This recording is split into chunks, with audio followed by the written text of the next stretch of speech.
Welcome. We're going to do a super simple floor flow, one that you can do at home, wearing comfortable clothes. And whenever you're ready, come and meet me on your mat.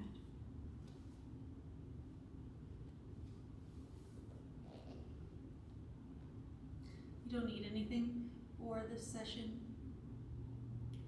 If you do prefer to have a little bit more comfort on the floor, you can put down some blankets. You can also get a pillow, something to put underneath your bottom. Taking your time to gather what you need, comfort things, a glass of water. And when you're ready, settle in your own way. Closing your eyes, taking a deep breath in, letting it all go, and doing that again and again.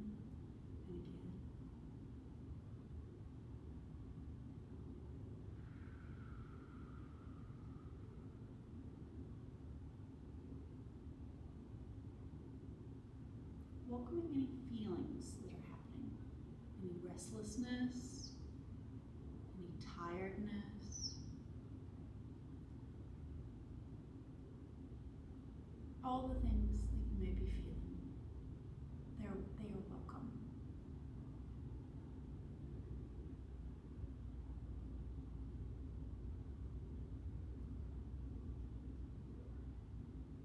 Breathing in such a way now that you feel comfortable with.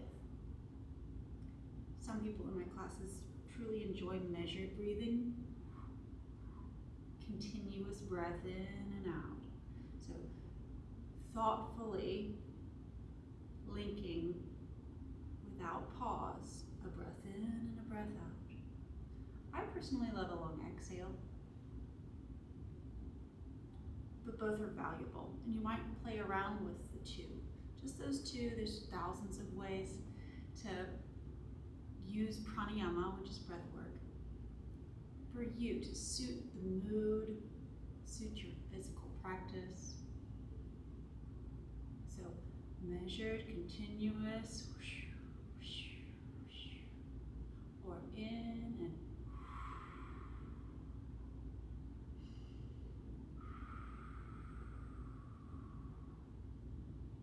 you do want to breathe in through the nose, but exhaling through the mouth is perfectly wonderful and completely acceptable.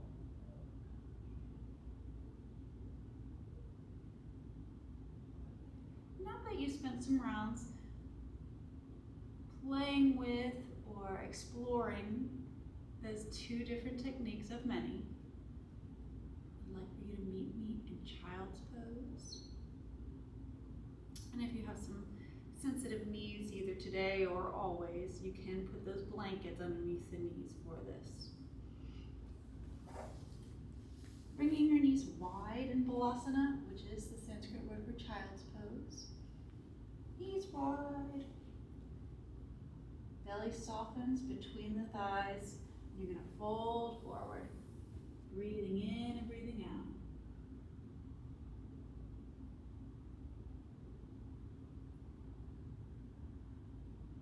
You can even shimmy the hips side to side, settling the hips a little further towards your heels on your back.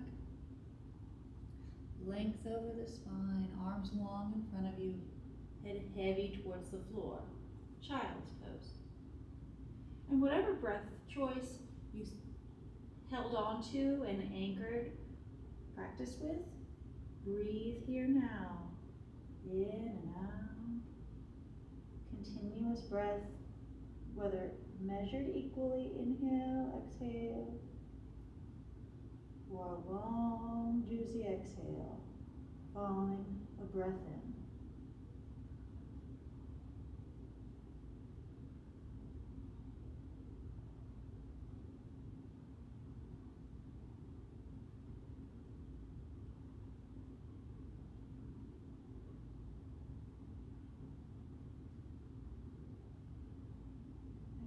exhale completely.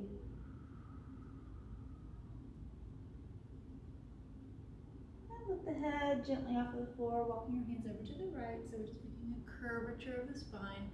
Curved over to the right, drop forearms, chest, head back towards the floor.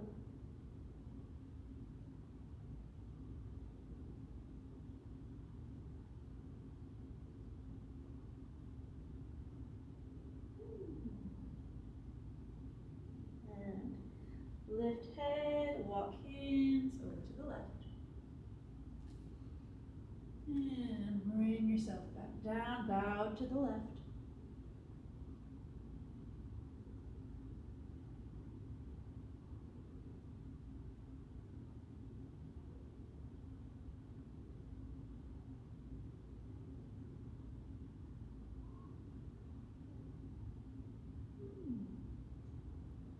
Walk your self back through the middle. Lift yourself into a tabletop. So you may even narrow the knees just a little bit. Walking the knees back underneath the hip points so you've got length on your spine.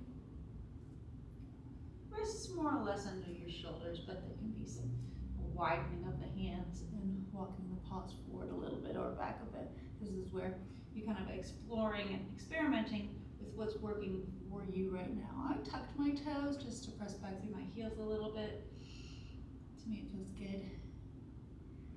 And a little bit more movement. Cat-cow tilts. Inhaling. And exhaling, pushing the floor away. You can add on any sort of spinal wave motion that you tend to like. I like sort of a body wave type motion that brings you a little bit more forward and back in space. You can play around with it, curving to the right, to the left, some sort of movement that doesn't really have a name. It could just be like an S or a figure 8.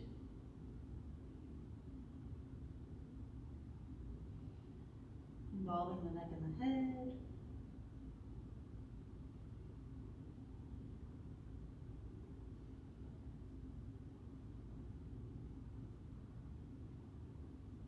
And preparing for puppy pose, which is an upper back bend.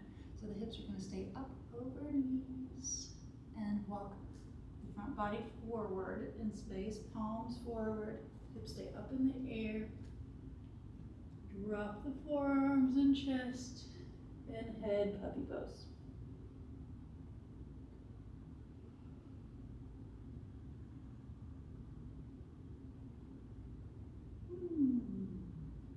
Breathe in your preferred mode right now. Very thoughtful pattern that you love and you chose to hang on to for just a little bit.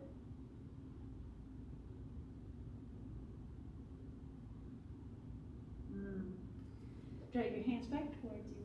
Preparing for downward facing dog. Everybody's downward facing dog looks different, and everyone's downward facing dog feels different every day. So I hope this is a place that this is a non-comparative place. We're doing a full body stretch. It's involving our whole body now. We're going to lift the hips up in space, essentially making a triangle with our body. The heels do not have to touch the floor behind you. They can be up off the floor. And let's just play around with it, okay? Adho Mukha Svanasana is downward facing dog. It's a lot of syllables. I pretty rarely say it in class. It's a mouthful, but that's what it is. And when you are ready, hips up and back, downward facing dog. And I like to tap my heels a little bit. Also, I play around with bending my knees, adjusting my upper arms, dropping chest, and then straightening back through the knees. A few more breath cycles upside down.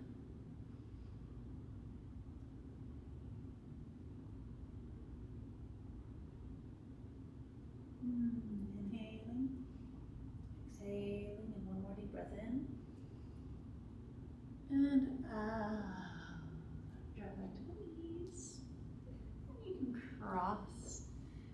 ankles. A simple trunk twist. Breathe in, your arms up over your head. And I'm going to mirror you, so twist towards your right, bringing your left hand across. And your right fingertips behind you. So navel up through the center of your chest, spins over. Are not spinning from this area, the lower half is not really meant to spin anyway, okay? So navel up through the sternum. Opening. Looking over the right shoulder for another breath in and out. And on in, inhale, come through the center, breathing in. And breathe out, spin over to the second side. Maybe it's your left, maybe it's your right. Okay, we're always going to do the same thing on each side.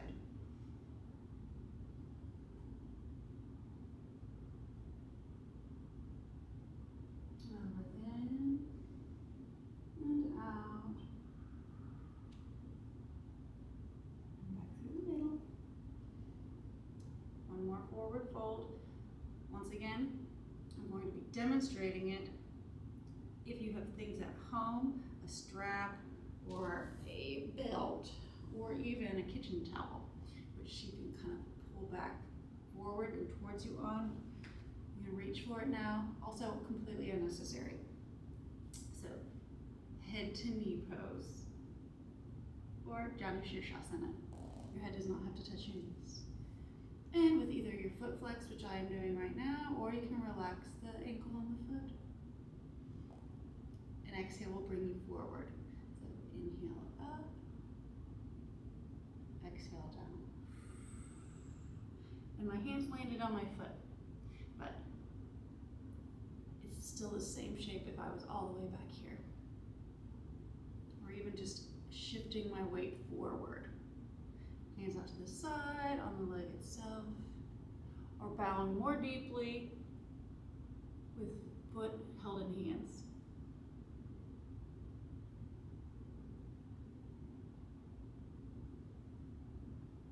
Another breath in and out. We'll come up to do the other side. Also, you might notice whenever we're doing these things on both sides, which we're going to be doing in yoga movement, that one side's going to be a little bit more flexible than the other. One might have a little bit more deeper angle in a V, or, you know, in all sorts of shapes. There's different angles of joints and the bones and things. So if you're noticing this one side is tighter than the other, we're just completely adapting to what is being asked of us right now, instead of trying to make a complete mirror image, which most likely probably won't be the case for a lot of people. It's unnecessary, because we're still doing the same stretch. We're just adapting a little bit so that we're not harming ourselves in any way. Okay, so breathing in and breathing out.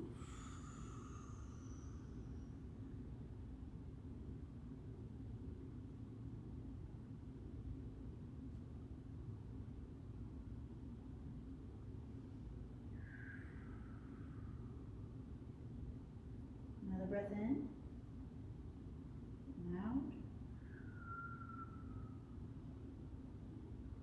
Lift yourself up into a seat, either crossed ankles or kneeling, like I was when we began. Just a few rounds of breath.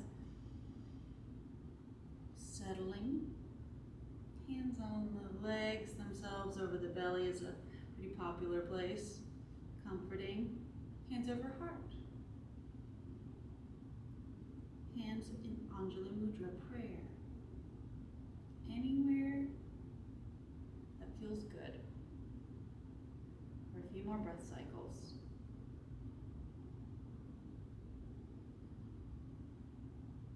Breathing in, breathing out.